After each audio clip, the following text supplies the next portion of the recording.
喺雨水之後，第三個出場嘅節氣就係驚蟄，佢通常喺每年3月5號或者6號左右嚟到，係24個節氣入面最有聲勢嘅節氣。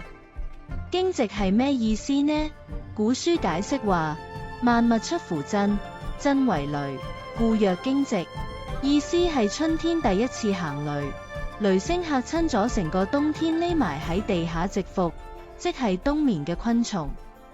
蟄就係匿埋唔喐嘅意思。雖然現代科學話我哋知昆蟲其實聽唔到雷聲，真正叫醒佢哋嘅係逐漸回暖嘅氣溫，但呢個充滿想象力嘅名字確實為春天加添咗一份動感同活力。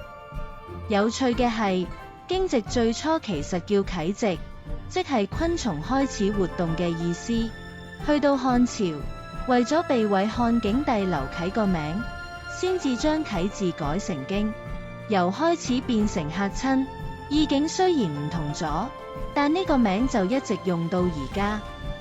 驚蟄有好多有趣嘅習俗，講到最出名，一定係打小人，尤其係香港銅鑼灣鵝頸橋一帶，年年驚蟄都逼滿人，大家拎住隻鞋用力拍打指小人，象徵趕走霉運同小人，祈求一年順順利利。